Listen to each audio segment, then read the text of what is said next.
No puedo creer que me hicieras esto. Lo sé, pero yo...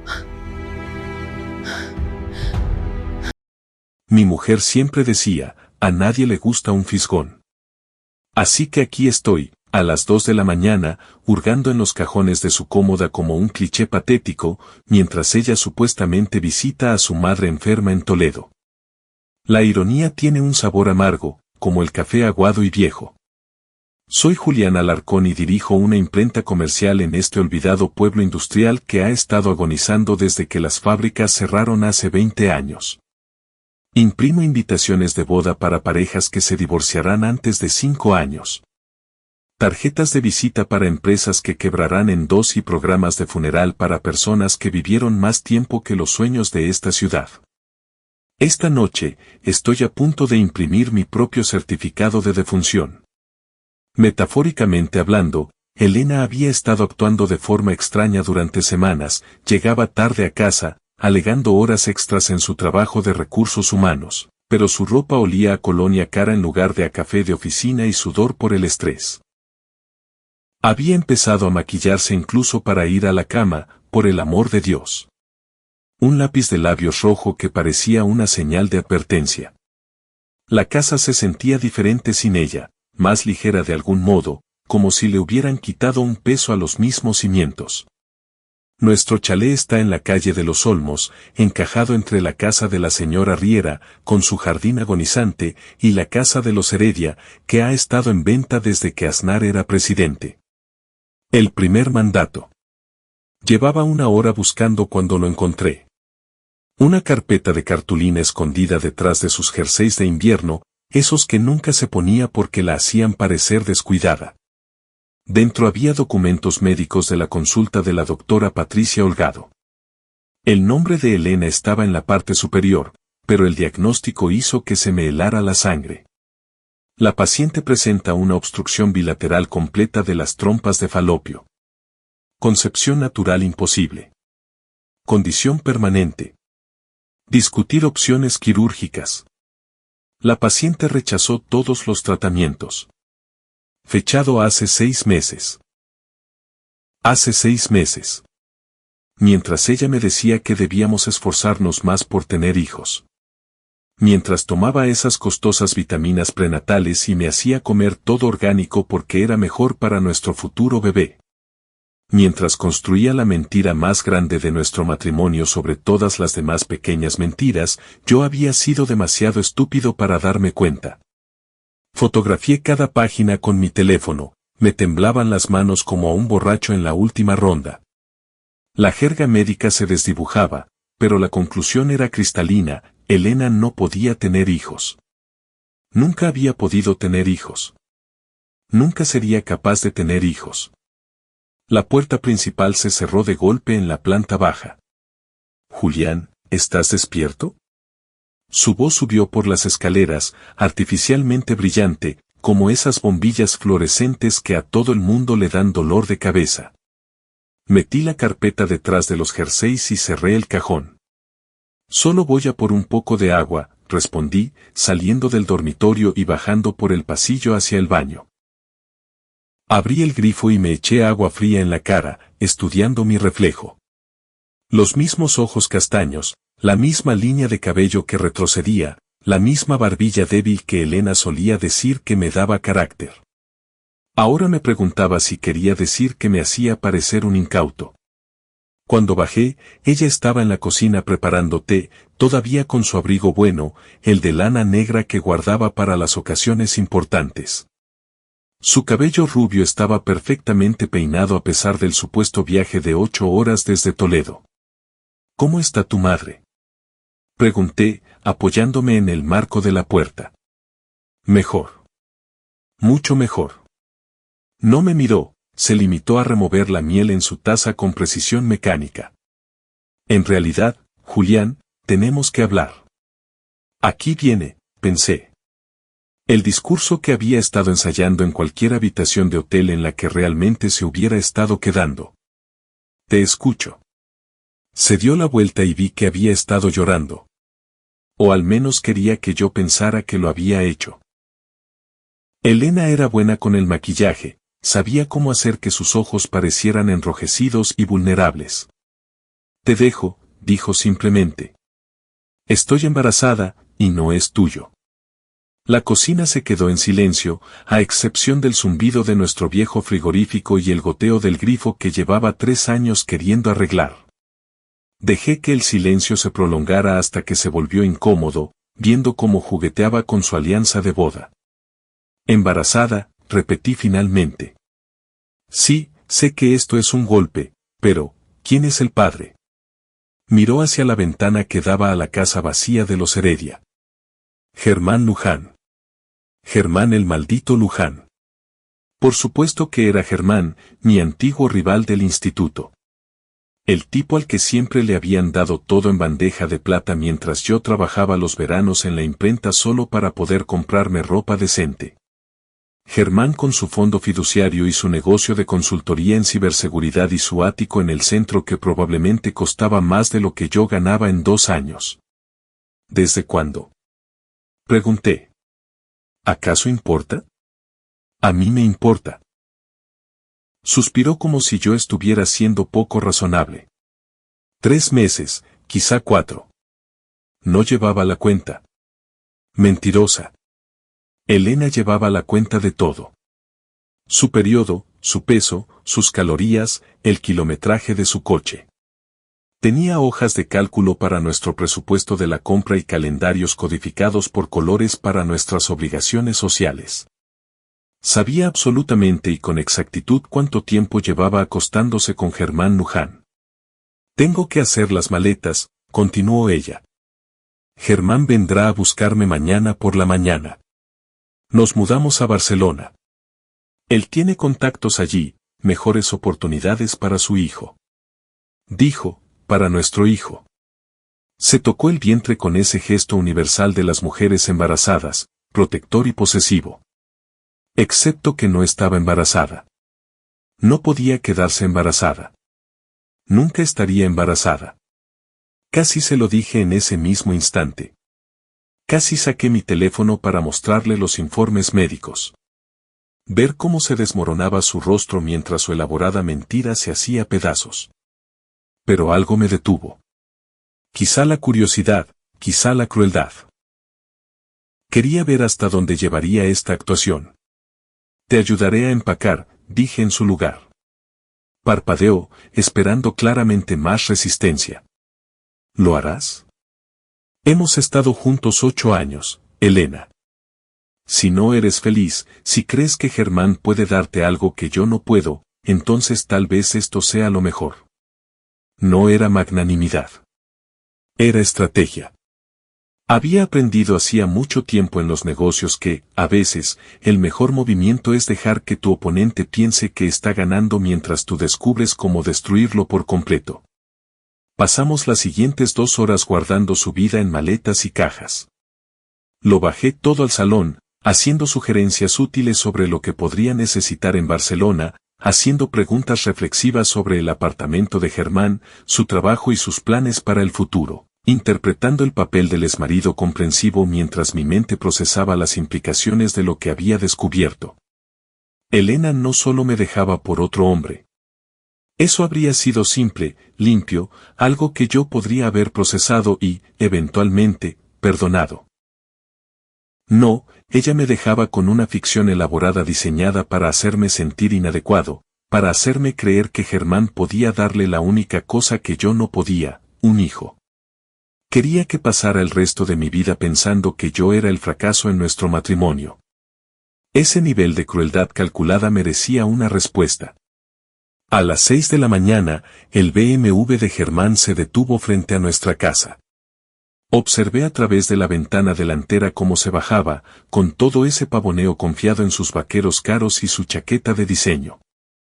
Se veía bien, tenía que admitirlo. Alto, de hombros anchos y con esa clase de sonrisa fácil que surge de no tener que preocuparse nunca por el dinero o las consecuencias. No llamó a la puerta, se quedó junto a su coche como un chofer, consultando su teléfono mientras Elena hacía los últimos preparativos. Ningún respeto por mí. Ningún reconocimiento de que estaba robando la esposa de otro hombre del hogar que habían construido juntos. Solo arrogancia casual, como si yo estuviera por debajo de su atención. Perfecto. Ayudé a Elena a llevar sus maletas al coche, intercambiando asentimientos corteses con Germán. Él tuvo la decencia de parecer ligeramente incómodo, pero no arrepentido. Nunca arrepentido. Cuídate, Julián, dijo Elena, dándome un breve abrazo que olía a culpa y a perfume caro. Tú también, respondí. Los dos. Mientras Germán cargaba la última maleta en su maletero, me acerqué a él. Se enderezó, esperando probablemente algún tipo de confrontación. La última jugada desesperada del marido celoso. En su lugar, saqué mi teléfono y le mostré la fotografía que había tomado de los informes médicos de Elena. Quizá quieras leer esto, dije en voz baja para que Elena no pudiera oírlo desde el interior del coche.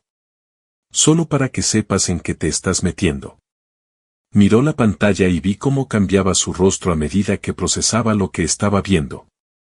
El color desapareció de sus mejillas, su mandíbula se tensó y sus ojos pasaron del teléfono a Elena y viceversa. ¿Esto es real?, susurró. De la consulta de la doctora Holgado, de hace 6 meses. Me guardé el teléfono en el bolsillo. Por cierto, felicidades por el bebé. Me di la vuelta y regresé a mi casa, dejando a Germán de pie junto a su coche con la boca abierta como un pez, boqueando. Desde mi ventana, vi cómo se sentaba en el asiento del conductor y se quedaba allí un largo rato, mirando a la nada. Elena hablaba, gesticulando excitada por algo, pero él no respondía. Finalmente, arrancó el motor y se alejó, llevándose a mi mentirosa esposa y su embarazo imposible hacia cualquier futuro que hubieran planeado juntos. Me pregunté cuánto tiempo tardaría él en confrontarla sobre los informes médicos. Me pregunté qué excusa inventaría ella, qué nueva mentira construiría para explicar la anterior. Me pregunté si me importaba. La respuesta era no. Elena ya no me importaba.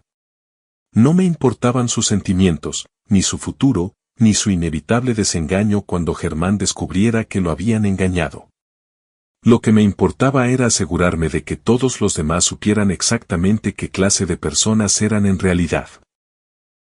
Mi mujer siempre decía que a nadie le gusta un fisgón.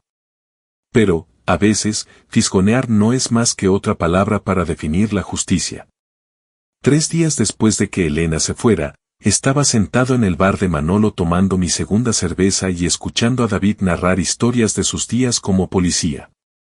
El bar de Manolo era esa clase de lugar donde los suelos están pegajosos por décadas de bebidas derramadas y sueños rotos, donde los habituales conocen los nombres y problemas de los demás, y donde los cotilleos fluyen más rápido que los grifos de cerveza.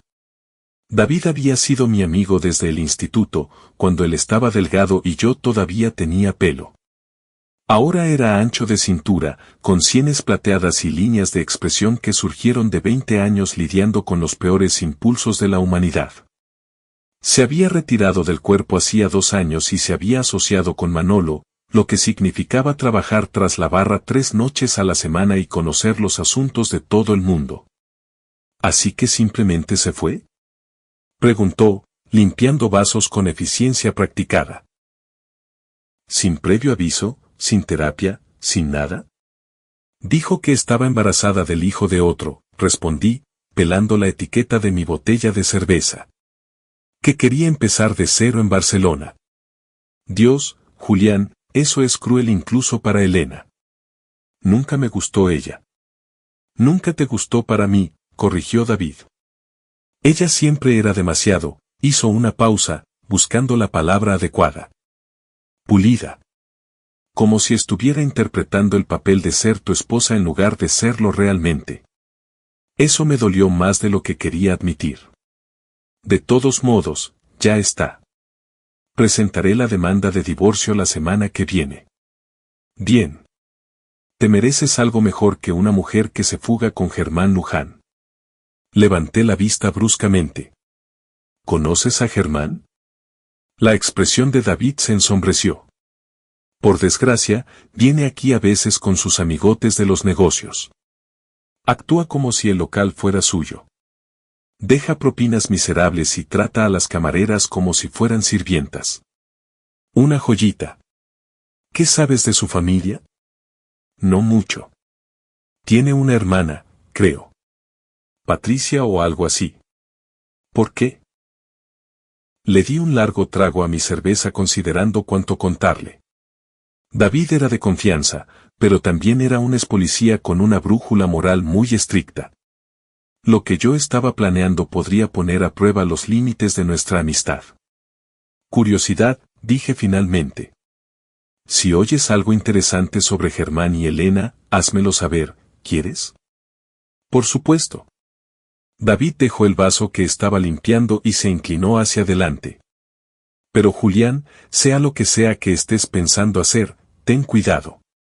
Tipos como Germán tienen abogados y contactos. Juegan sucio cuando se ven acorralados. Yo también. A la mañana siguiente, abrí Imprenta Alarcón, a las 7 en punto, igual que lo había hecho cada día durante los últimos 12 años. Mi taller ocupaba la planta baja de un antiguo almacén reconvertido en la avenida industrial, rodeado de otros pequeños negocios que daban servicio a los vecinos que no podían permitirse los precios de los locales del centro. Tenía a 2 personas contratadas, Santi, un chico de 20 años que estaba ahorrando dinero para estudiar Bellas Artes, y la señora Carmen, una abuela de 60 años que llevaba la contabilidad y la atención al cliente con precisión militar. Buenos días, jefe, me saludó Santi desde detrás de la gran impresora offset que habíamos comprado de segunda mano. ¿Qué tal el fin de semana? Intenso, respondí, instalándome tras mi escritorio con una taza de un café que podría decapar pintura. Elena se ha marchado. Santi dejó lo que estaba haciendo. En serio, lo siento mucho, tío. ¡Qué faena! Es lo mejor. Encendí mi ordenador y empecé a revisar los pedidos del fin de semana. Tenemos las invitaciones de los Heredia para el jueves, ¿verdad? Ya están impresas. La señora Carmen las revisó ayer. Santi era un buen chico, responsable y trabajador a pesar de sus ambiciones artísticas. Me recordaba a mí mismo a esa edad, antes de que la vida me enseñara que los sueños son solo pasatiempos caros. La señora Carmen llegó a las 8:30 con una caja de churros y un termo de té que olía a flores. Era una mujer menuda de pelo gris acero y ojos afilados que no se perdían nada. Señor Alarcón, dijo, dejando los churros en la mesa de la sala de descanso. Me he enterado de lo de su esposa. ¿Se encuentra bien? Las noticias volaban en nuestro barrio. Estoy bien, Carmen. Gracias por preguntar. Estudió mi rostro con la intensidad de un inspector de aduanas. Si necesita algo, tiempo libre, alguien con quien hablar, solo tiene que pedirlo. Se lo agradezco. Lo que necesitaba era información, pero no podía pedirle a mis empleados que me ayudaran a espiar a mi exmujer y a su amante. Eso tendría que venir de otras fuentes. Pasé la mañana trabajando en un pedido urgente para el ayuntamiento, formularios de registro para las próximas elecciones municipales. Era un trabajo mecánico y repetitivo que dejaba mi cerebro libre para planificar. Para la hora del almuerzo, ya tenía el borrador de una estrategia. Primero, necesitaba saber más sobre Germán y su hermana, Patricia Luján. David había mencionado a una hermana, lo que significaba una historia familiar y, posiblemente, vulnerabilidades compartidas. Tenía contactos por toda la ciudad gracias a mi negocio, clientes que trabajaban en bancos, agencias inmobiliarias, oficinas del gobierno, personas que me debían favores o que simplemente disfrutaban del cotilleo. Segundo, necesitaba documentarlo todo. Las mentiras de Elena, la implicación de Germán, la cronología de su aventura. No con fines legales, la infidelidad no servía de mucho en el sistema de divorcio de mutuo acuerdo, sino para una destrucción social. En una ciudad de este tamaño, la reputación importaba más que el dinero. Tercero, necesitaba ser paciente. La venganza es un plato que se sirve frío, como dicen. Pero también es un plato que requiere una preparación cuidadosa. Si apresuras el proceso, terminas con algo mal cocinado e insatisfactorio. Estaba contemplando los detalles más finos de la guerra social cuando Mónica entró en mi tienda. Mónica era una de las amigas más cercanas de Elena, una agente inmobiliaria con el pelo rubio platino y una risa que podría romper cristales. Se especializaba en vender apartamentos sobrevalorados a jóvenes profesionales que no sabían nada mejor y tenía un talento especial para extraer información personal de conversaciones casuales. «Julián», exclamó, con una voz rebosante de falsa simpatía. «Acabo de enterarme de lo tuyo con Elena. Lo siento muchísimo». «Gracias, Mónica. Estas cosas pasan». Se apoyó en mi mostrador, posicionándose para la máxima extracción de cotilleos. No tenía ni idea de que ella fuera infeliz. Nunca me dijo nada sobre problemas en vuestro matrimonio. Mentirosa. Mónica sabía todo de todos los matrimonios. Generalmente antes de que los propios cónyuges se enteraran. Si Elena estaba teniendo una aventura, Mónica lo sabía desde el principio. Fue bastante repentino, dije, siguiéndole el juego. Dijo que estaba embarazada de otro hombre y que necesitaba empezar de nuevo en Barcelona. Los ojos de Mónica se abrieron con lo que parecía una sorpresa genuina. ¿Embarazada? ¿Estás seguro? Eso fue lo que me dijo. Dijo que el padre era Germán Luján. ¿Germán Luján? El tono de Mónica subió una octava. ¿El de ciberseguridad con el ático de lujo? ¿Lo conoces? Yo le vendí ese ático hace 3 años. Un buen sitio. Vistas increíbles al río. Hizo una pausa, procesando la información. Pero Julián, no creo que Elena esté embarazada. ¿Qué quieres decir?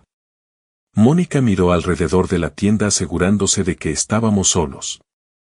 Santi estaba en el almacén y la señora Carmen se había ido a almorzar. Tomé algo con Elena hace 2 semanas, dijo en voz baja. Estaba bebiendo vino, mucho vino. Y mencionó algo sobre que su médico quería que se sometiera a algún tipo de cirugía, pero que ella lo estaba posponiendo. ¿Cirugía? Como las opciones quirúrgicas que la doctora Holgado había mencionado para las trompas de falopio obstruidas de Elena, las que ella había rechazado. Quizá aún no sabía que estaba embarazada, sugerí. Quizá. Mónica no parecía convencida. Pero hay algo más. Rocío vio a Elena y a Germán en aquel restaurante caro de la calle Mayor el mes pasado. Dijo que parecía que estaban teniendo algún tipo de discusión. Rocío era otro miembro del círculo social de Elena, una higienista dental con el talento de estar en el lugar equivocado en el momento oportuno. Si había visto a Elena y Germán peleando, significaba que su relación no era tan idílica como querían hacer creer. ¿Oyó Rocío de qué discutían? No pudo acercarse lo suficiente sin que fuera obvio, pero dijo que Germán parecía enfadado y Elena estaba llorando. Mónica se inclinó más, su voz bajando a un susurro conspiratorio. Julián, creo que hay más en esta historia de lo que Elena te cuenta. Probablemente, asentí. Pero ahora no importa. Ella ha tomado su decisión. Mónica se enderezó, claramente decepcionada de que yo no estuviera proporcionando material más dramático para la red de cotilleos. Bueno, si necesitas algo, alguien con quien hablar, ayuda con la casa, lo que sea, solo llámame. Lo haré. Gracias, Mónica.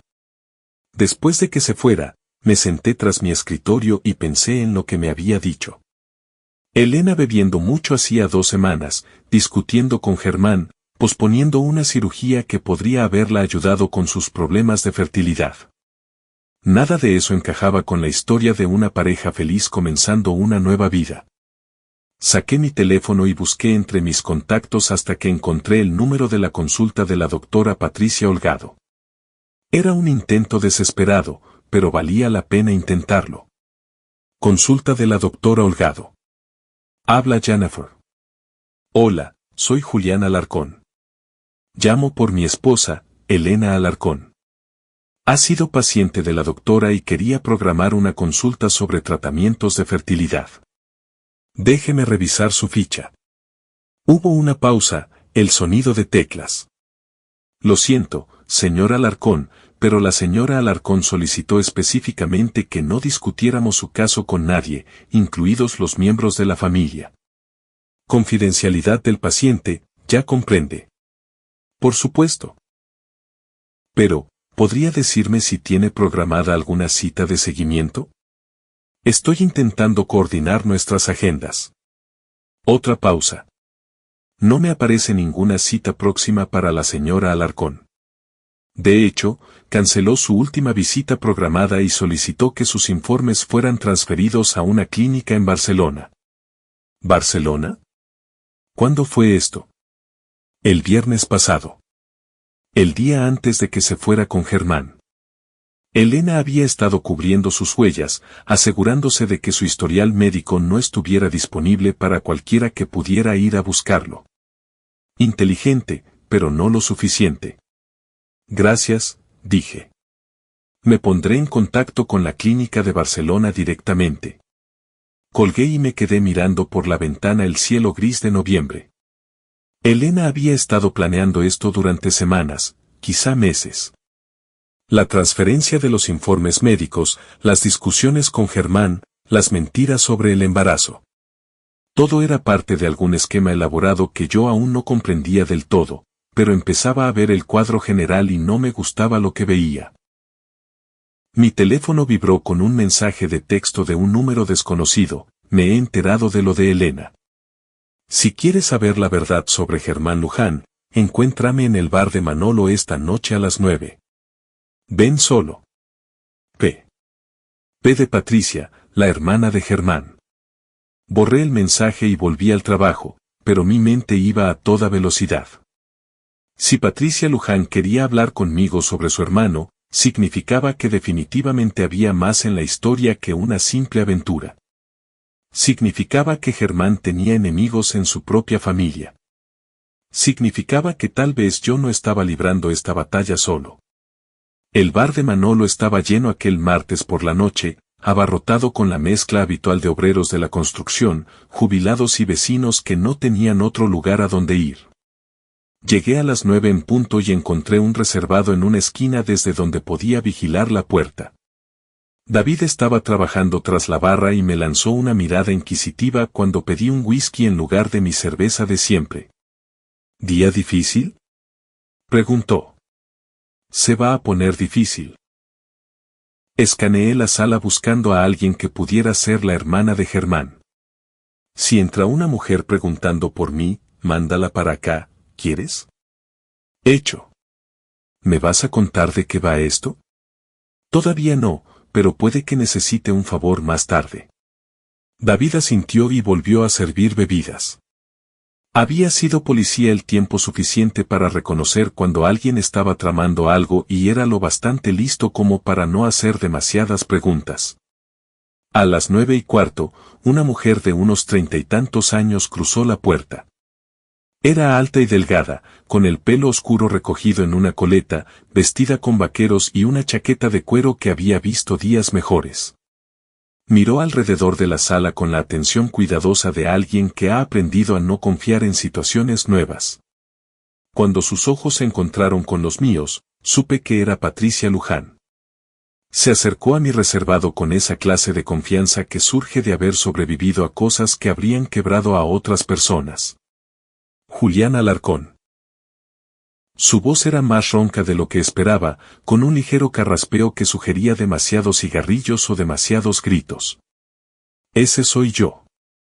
Tú debes de ser Patricia.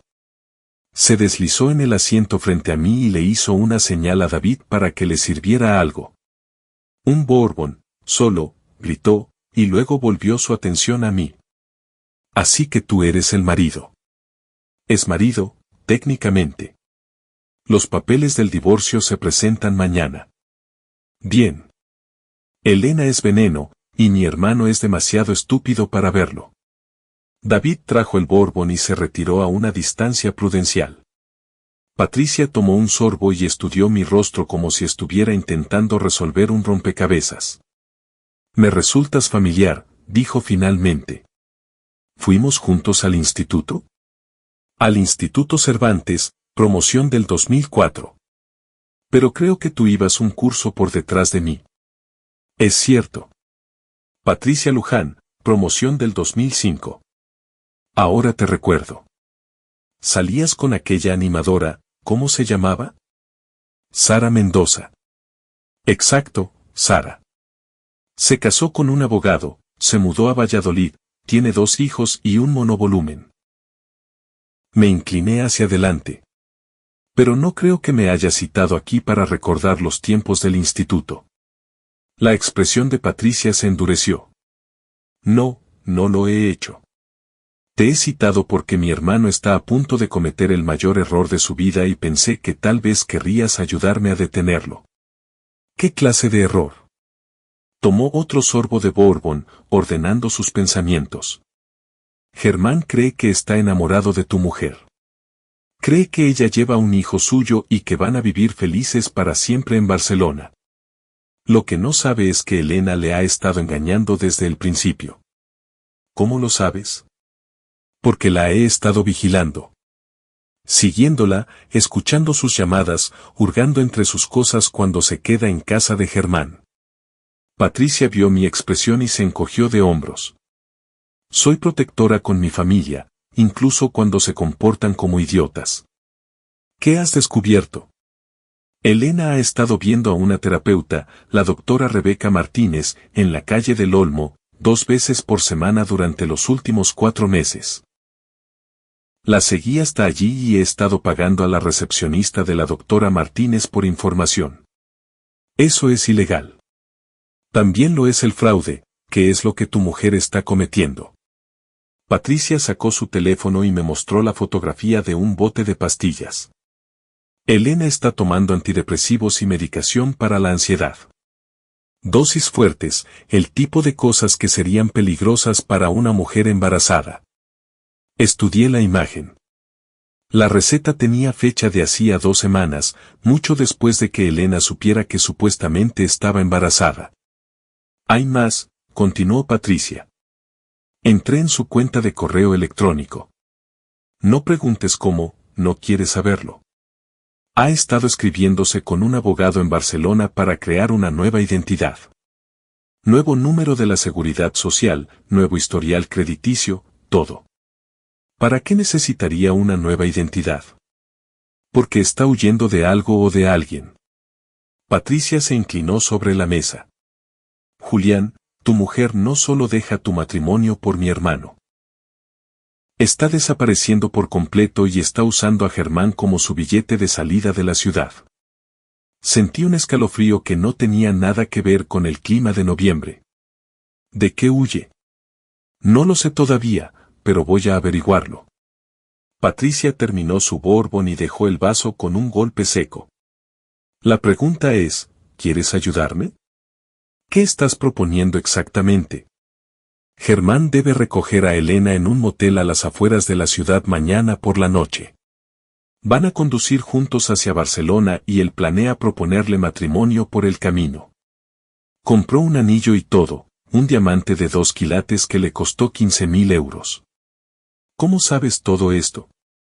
Instalé una aplicación de rastreo en su teléfono y un dispositivo de escucha en su coche. Ya te lo he dicho, soy protectora. La sonrisa de Patricia era afilada como un cristal roto. Esto es lo que creo que debemos hacer. Los seguiremos hasta el motel y los confrontaremos juntos. Tú le muestras a Germán los informes médicos que prueban que Elena no puede estar embarazada y yo le mostraré las pruebas de que ella planea desaparecer con su dinero. ¿Qué te hace pensar que va tras su dinero? Porque hace 3 días, Germán transfirió 50.000 euros de su cuenta de negocios a una cuenta conjunta que abrió con Elena. Él cree que es para su nueva vida juntos. Yo creo que es su estrategia de salida.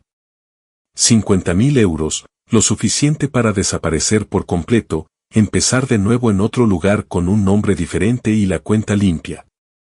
Pero, ¿por qué Elena necesitaba desaparecer? ¿De qué huía que valiera la pena destruir 2 matrimonios y robar al hombre que la amaba? Hay algo más, dijo Patricia en voz baja.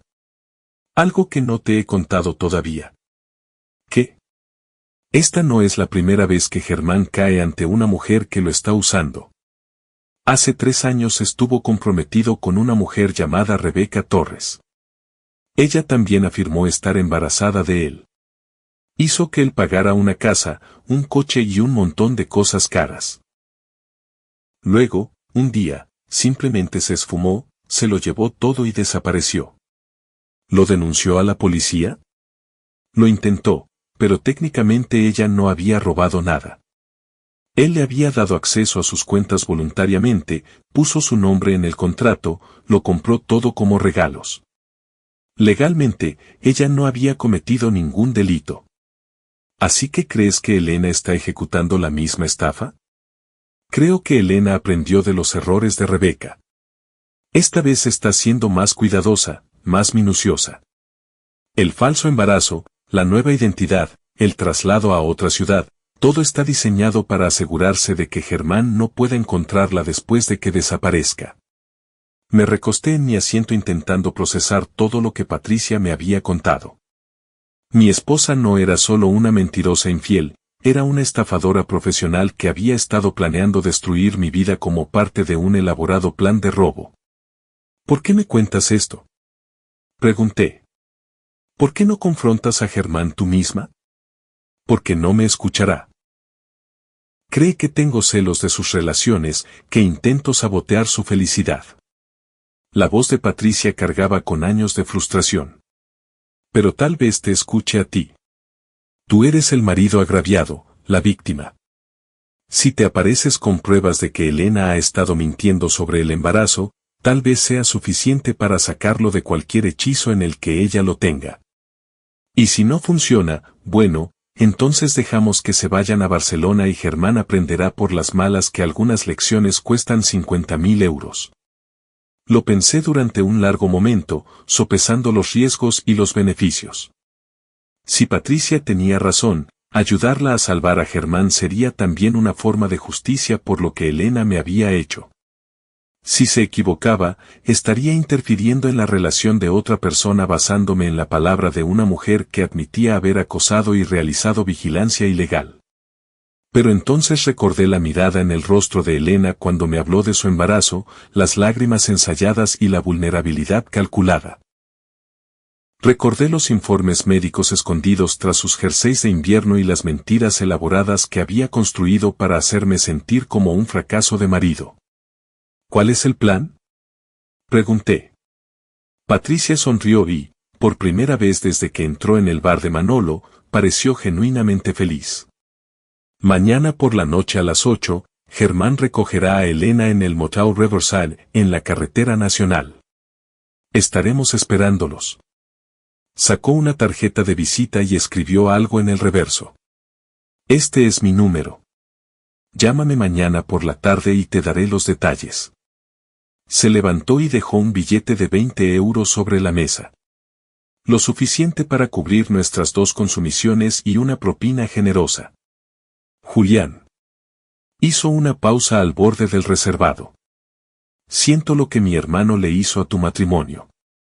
No es una mala persona, solo es débil cuando se trata de mujeres que saben cómo manipularlo. Todos tenemos nuestras debilidades, respondí.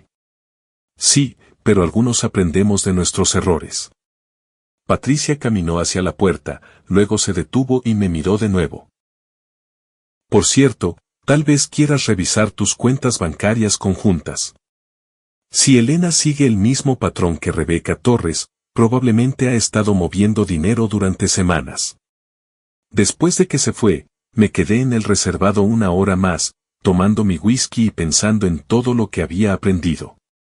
Cuando finalmente llegué a casa, fui directo a mi ordenador y entré en nuestro sistema de banca online. Nuestra cuenta corriente conjunta, que tenía 3.000 euros cuando la revisé por última vez hacía una semana, ahora mostraba un saldo de 47 euros. Nuestra cuenta de ahorros conjunta, que contenía 12.000 euros, nuestro fondo de emergencia, acumulado tras años de cuidadoso presupuesto, estaba completamente vacía. Elena no solo me había robado a mi esposa, también me había robado mi dinero. Imprimí los estados bancarios y los añadí a la carpeta que había empezado con sus informes médicos.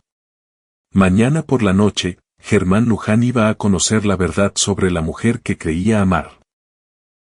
Y después de eso, Elena iba a aprender qué pasaba cuando intentabas destruir a Julián Alarcón. El Motel Riverside se alzaba en la carretera como una reliquia de una época más optimista, cuando las familias hacían viajes por carretera y los moteles prometían aventura en lugar de desesperación. Ahora era esa clase de lugar donde la gente iba para desaparecer durante unas horas o unos días, donde el recepcionista no hacía preguntas y las habitaciones olían a desinfectante y sueños rotos. Aparqué mi camioneta detrás de un grupo de pinos que me daban una vista clara de la entrada del motel mientras me mantenían oculto de la carretera. Patricia había llegado 10 minutos antes en un coche oscuro y estaba esperando entre las sombras cerca de la máquina de hielo, vestida con ropa oscura y llevando una cámara con teleobjetivo. Exactamente a las 8, el BMW de Germán entró en el aparcamiento. Observé a través de los prismáticos cómo se bajaba y caminaba hacia la habitación 12, moviéndose con el paso confiado de un hombre que creía estar a punto de empezar una nueva vida con la mujer que amaba. Llamó a la puerta y Elena abrió, llevando un vestido azul que yo nunca le había visto antes. Incluso desde la distancia, pude ver que se había hecho algo diferente en el pelo. Se lo había cortado más corto, se lo había teñido más oscuro. Ya se estaba convirtiendo en otra persona, mudando su antigua identidad como una serpiente muda de piel. Se abrazaron en el umbral y Germán le entregó algo pequeño. Probablemente el anillo de compromiso que Patricia había mencionado. La reacción de Elena fue todo lo que él podría haber deseado: sorpresa, alegría, lágrimas de felicidad. Era una buena actriz, tenía que admitirlo. Mi teléfono vibró con un mensaje de Patricia: «Dal 5 minutos, luego entramos». Consulté mi reloj e intenté calmar mis nervios. En 5 minutos, iba a confrontar a mi exmujer y a su amante con las pruebas de sus mentiras y sus robos. En 5 minutos, iba a ver cómo su plan perfecto se desmoronaba. En 5 minutos, iba a descubrir qué clase de hombre era yo realmente. Los minutos pasaron con la lentitud de las horas. A través de los prismáticos, podía ver a Germán y a Elena a través de la ventana de la habitación del motel, sentados en la cama y hablando animadamente. Ella le estaba enseñando algo en su teléfono, probablemente imágenes de ecografías falsas o resultados de pruebas de embarazo que se había descargado de internet. Mi teléfono vibró de nuevo, ahora. Salí de mi camioneta y caminé por el aparcamiento, con el corazón golpeando mis costillas. Patricia salió de entre las sombras y se puso a mi altura, con su cámara lista y su expresión sombría de determinación. «Recuerda», susurró mientras nos acercábamos a la habitación 12, «deja que yo hable la mayor parte del tiempo al principio. Germán necesita ver las pruebas antes de creer nada de lo que digamos». Asentí y llamé a la puerta. «¿Quién es?», preguntó la voz de Germán, amortiguada por la madera barata. «Servicio del hotel», gritó Patricia con un acento fingido. «Tenemos que revisar su unidad de aire acondicionado. Se ha informado de una fuga de gas en esta sección». La puerta se abrió y el rostro de Germán pasó de la confusión al reconocimiento y de ahí a la ira en un abrir y cerrar de ojos. «¿Qué demonios haces aquí, Patricia?». «Salvarte de cometer el mayor error de tu vida», respondió ella, pasando a su lado hacia el interior de la habitación. Yo la seguí, cerrando la puerta tras nosotros. Elena estaba sentada en la cama, todavía con el anillo de compromiso que Germán le había dado. Cuando me vio, su rostro se volvió pálido. «Julián, ¿cómo me habéis encontrado?». «No ha sido difícil». Saqué la carpeta que llevaba y la puse sobre la pequeña mesa junto a la ventana. «Resulta que no eres tan lista como crees». Germán se interpuso entre nosotros, con los puños apretados. No sé a qué juego estáis jugando, pero tenéis que marcharos ahora mismo. Ningún juego, hermanito, dijo Patricia, levantando su cámara. Solo unos hechos que necesitas ver antes de que te alejes hacia el horizonte con tu novia embarazada. Tomó una serie rápida de fotografías, Germán y Elena juntos, el anillo de compromiso, la habitación del motel, todo lo que documentaría este momento para la posteridad. Basta ya. Elena se puso en pie, su voz aguda por el pánico. No tenéis derecho a, tengo todo el derecho, la interrumpí, abriendo mi carpeta. Empezando por estos informes médicos que prueban que no puedes tener hijos, Elena. Obstrucción bilateral de las trompas de falopio, condición permanente, fechado hace 6 meses. Le entregué los papeles a Germán, quien los leyó con creciente confusión y horror. Esto no puede ser cierto, dijo, mirando a Elena. Estás embarazada. Vamos a tener un bebé. Los informes son falsos, dijo Elena desesperadamente.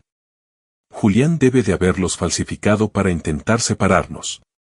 No puede soportar la idea de que sea feliz con otro. Ah, sí. Patricia sacó su teléfono y le mostró a Germán las fotografías que había tomado de los botes de pastillas de Elena. Entonces explica por qué estás tomando antidepresivos y ansiolíticos que serían peligrosos para una mujer embarazada. Explica por qué has estado viendo a una terapeuta 2 veces por semana y bebiendo mucho en los restaurantes de la ciudad.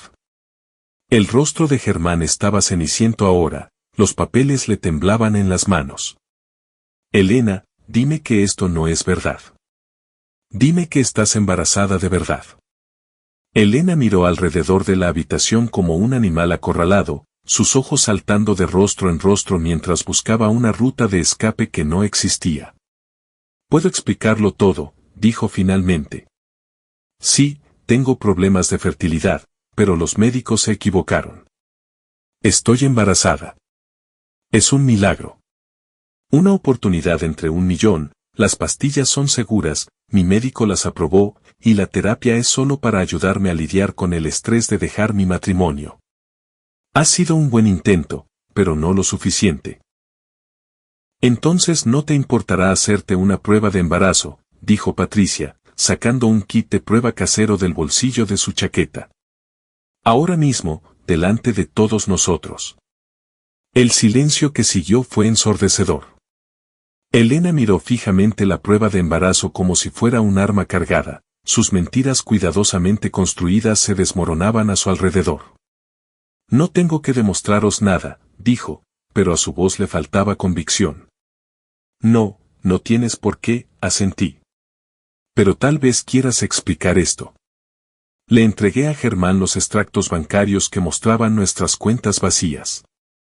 15.000 euros transferidos de nuestras cuentas conjuntas durante las últimas 3 semanas, continué. Pequeñas cantidades al principio, luego otras mayores a medida que ganaba confianza. La última transferencia se hizo ayer. El mismo día que tú moviste 50.000 euros a una cuenta conjunta con su nombre. Germán miró los extractos, luego a Elena y luego de nuevo a los extractos. Las piezas del rompecabezas finalmente encajaban en su mente. Le robaste, susurró. Le robaste a tu propio marido. No fue un robo, protestó Elena. Era mi dinero también. Tenía derecho a él. ¿Y mi dinero? La voz de Germán se estaba volviendo más alta. ¿También tenías derecho a ese? Me lo diste voluntariamente para nuestro futuro juntos. ¿Para nuestro hijo? ¿Qué hijo? Germán estaba gritando ahora. No hay ningún hijo. Nunca hubo ningún hijo. Tiró los informes médicos y los extractos bancarios al suelo y agarró a Elena por los hombros. ¿Cuánto tiempo llevas planeando esto? ¿Cuánto tiempo llevas mintiéndome? Germán, por favor, me estás haciendo daño. Responde a la pregunta. Patricia dio un paso adelante y puso una mano en el brazo de su hermano.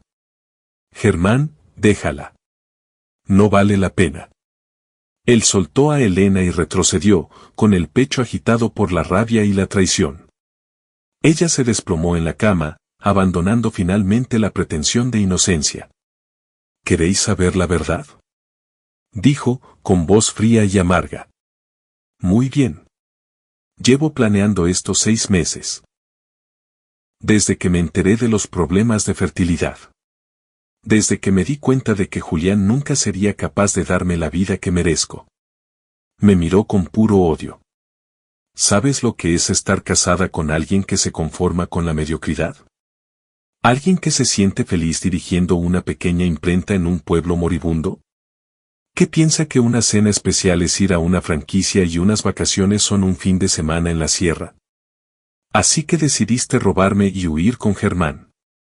Decidí tomar lo que se me debía por 8 años de vida desperdiciada.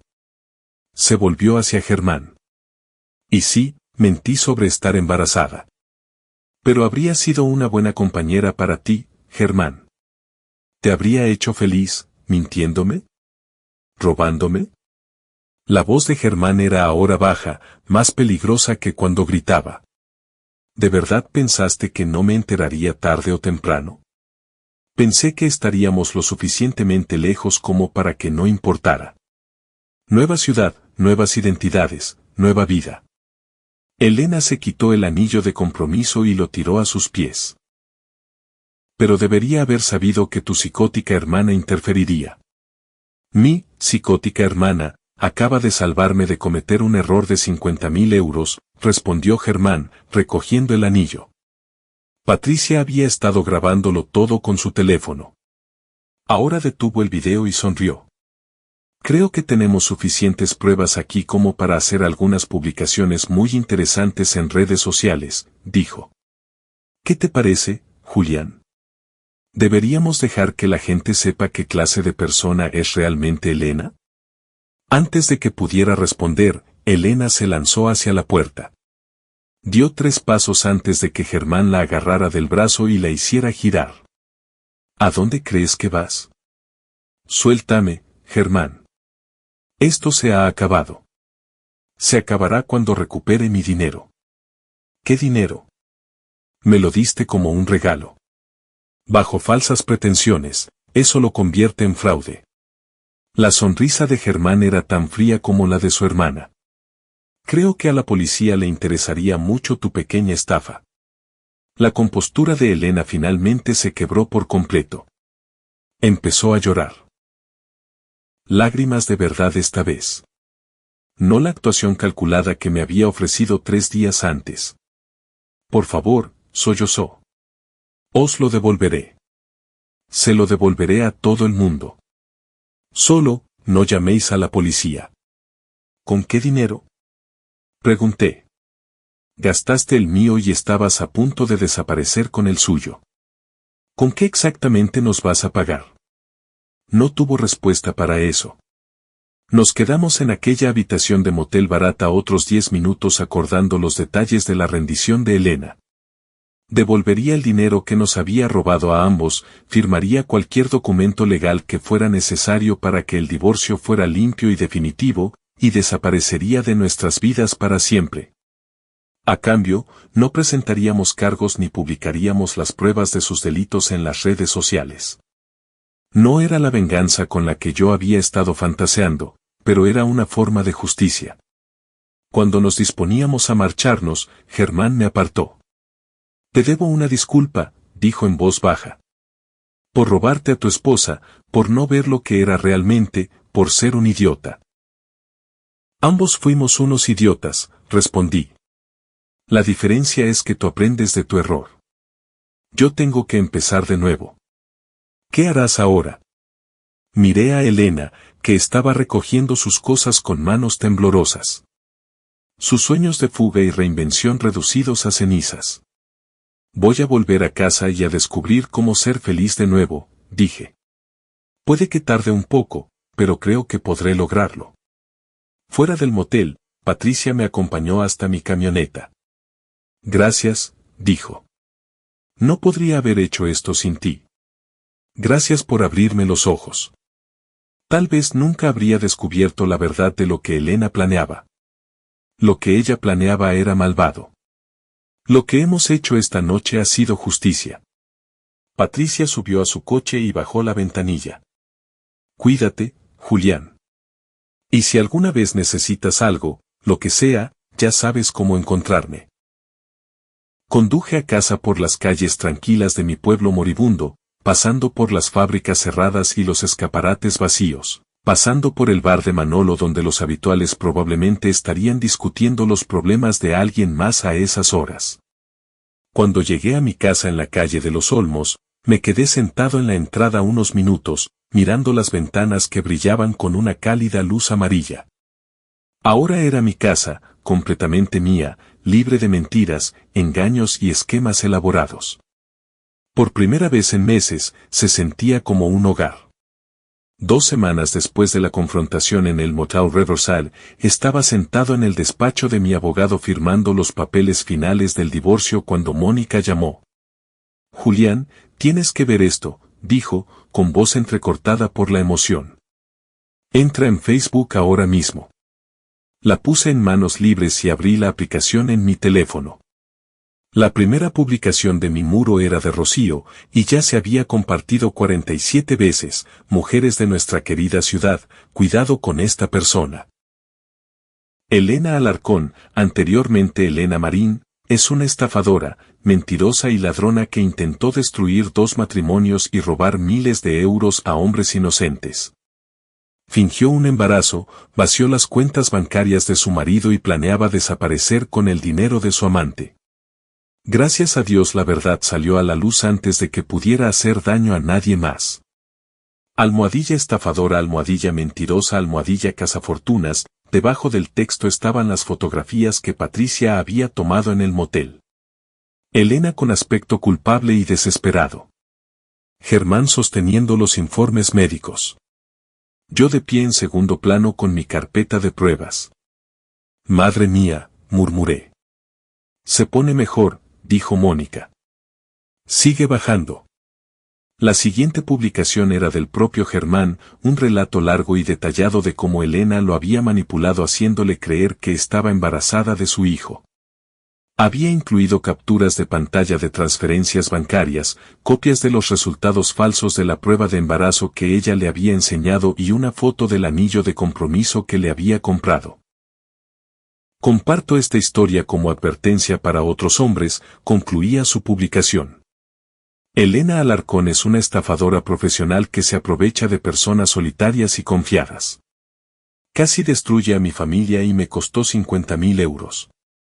No dejéis que os haga lo mismo a vosotros. Esa publicación se había compartido 63 veces y subiendo. ¿Cómo ha salido esto a la luz? Pregunté a Mónica. Pensé que habíamos acordado mantenerlo en silencio. Al parecer, Elena intentó ejecutar la misma estafa con otra persona, respondió Mónica. Algún tipo que conoció por internet después de que tú la confrontaras. Él sospechó que mentía y empezó a preguntar por ella. Cuando se enteró de lo que pasó contigo y con Germán, publicó toda la historia en un foro. Se hizo viral desde ahí. Seguí revisando más publicaciones, viendo cómo la reputación de mi exmujer era sistemáticamente destruida por personas que ni siquiera la conocían. La historia se estaba extendiendo más allá de nuestra pequeña ciudad, recogida por blogs y cuentas de redes sociales especializadas en exponer a timadores y estafadores. Julián, ¿sigues ahí? Aquí estoy, intentando procesar todo esto. Ella se lo buscó, dijo Mónica con firmeza. Lo que te hizo fue imperdonable. Se merece lo que le pase.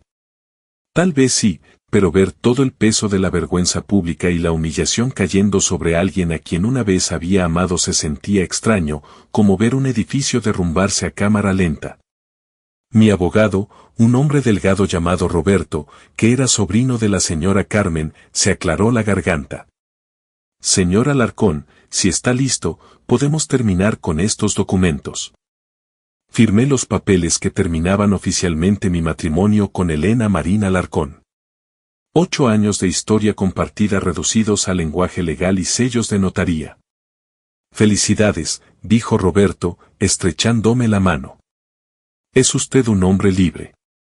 Aquella tarde fui al bar de Manolo para celebrar mi nueva libertad. David estaba trabajando en el turno de día y me sirvió una cerveza antes incluso de que se la pidiera. He visto lo de Facebook, dijo. Vaya historia. No es como yo quería que terminara, pero no puedo decir que me sorprenda. ¿Sientes pena por ella? Consideré la pregunta mientras sorbía mi cerveza. ¿Sentía pena por Elena? Me había mentido, me había robado, había intentado destruir mi vida como parte de un elaborado juego de estafas. Había manipulado a Germán para que se enamorara de ella y luego planeó desaparecer con su dinero, dejándolo destrozado y traicionado. Pero también era una mujer que había estado lo suficientemente desesperada como para construir una vida de fantasía elaborada en lugar de enfrentar la realidad de sus limitaciones. Había sido tan infeliz con su vida real que había estado dispuesta a cometer delitos para escapar de ella. Siento pena por la persona que pensé que era, dije finalmente. La mujer con la que me casé, la que creí conocer durante 8 años. Pero esa persona nunca existió realmente. ¿Y qué hay de Germán? ¿Sois amigos ahora? Amigos exactamente no, pero nos entendemos. Tomé otro sorbo de cerveza. Resulta que ambos caímos en la misma mentira. Eso nos convierte en hermanos de una forma extraña. El bar estaba tranquilo para ser una tarde de martes. Solo yo y un par de jubilados jugando al billar al fondo. A través de la ventana, podía ver la calle donde me había criado, los edificios donde había aprendido a conducir, las aceras por las que había caminado hacia el colegio cada mañana durante 12 años. No era gran cosa como ciudad, pero era mi ciudad. Y por primera vez en meses, me sentía contento de estar exactamente donde estaba. Mi teléfono vibró con un mensaje de texto de Patricia Luján: he visto el drama de Facebook. ¿Lo llevas bien? Escribí de vuelta: estoy bien. ¿Cómo está Germán? Mejor. Está hablando con un terapeuta sobre su patrón de enamorarse de las mujeres equivocadas. ¿Y tú? Llevándolo día a día. Gracias por todo, Patricia. Gracias a ti. Si alguna vez quieres tomar un café y lamentarnos de nuestro terrible gusto para las personas, dímelo. Sonreí y guardé el teléfono. Tal vez aceptaría esa oferta algún día. No como una perspectiva romántica, no estaba preparado para esa clase de complicaciones. Pero sí como una amiga que entendía lo que se sentía al ser traicionado por alguien en quien confiabas. ¿Otra cerveza? Preguntó David. En realidad, creo que he terminado por hoy. Tengo trabajo que adelantar. Salí del bar y caminé de regreso a mi taller, donde Santi y la señora Carmen tenían todo bajo control como de costumbre, pero ambos parecieron aliviados al verme volver. ¿Cómo ha ido?, preguntó la señora Carmen. Bien, la policía tiene todo lo que necesita de mí. Me instalé tras mi escritorio y miré la pila de pedidos que se habían acumulado mientras no estaba. ¿Cómo va nuestra agenda? A tope, respondió Santi. Se está corriendo la voz sobre lo que pasó y la gente quiere apoyarte. Hemos conseguido 3 cuentas nuevas solo desde ayer. Era bueno saberlo. Mi drama personal se había convertido en publicidad involuntaria para el negocio, una prueba de que yo era la clase de persona que merecía el apoyo de la comunidad. Personas que nunca habían pensado en usar una imprenta local estaban repentinamente interesadas en darme su negocio. Pasé el resto de la tarde trabajando en presupuestos y pruebas, perdiéndome en los ritmos familiares del comercio y el servicio al cliente. Se sentía bien centrarse en problemas que tenían soluciones, en relaciones que se basaban en el beneficio mutuo en lugar de en el engaño. Cuando me disponía a cerrar por ese día, mi teléfono vibró con un mensaje de un número que no reconocí. Soy Elena. Necesito hablar contigo. Es importante. Me quedé mirando el mensaje un largo momento, luego lo borré sin responder. 5 minutos después, otro mensaje: por favor, Julián. Sé que me odias, pero hay cosas que necesitas saber. cosas sobre por qué hice lo que hice. Borrar. Un tercer mensaje, estoy detenida sin fianza. Esta podría ser mi última oportunidad de explicarme. ¿No quieres entender? Apagué el teléfono y cerré la tienda. Sea lo que sea que Elena quisiera decirme, cualquier justificación o explicación que pensara que podría hacerme entender sus acciones, no necesitaba oírlo. Ya entendía lo suficiente. Era una cazadora que había fijado su objetivo en personas vulnerables y les había robado su dinero y su confianza. Había construido una carrera basada en romper corazones y destruir vidas. Eso era todo lo que necesitaba saber sobre la mujer a la que una vez había prometido amar hasta que la muerte nos separara.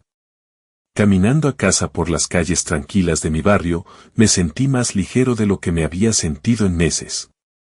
La verdad había salido a la luz. Las mentiras habían sido expuestas y se estaba haciendo justicia. Por primera vez desde que empezó esta pesadilla, podía centrarme en el futuro en lugar de en el pasado.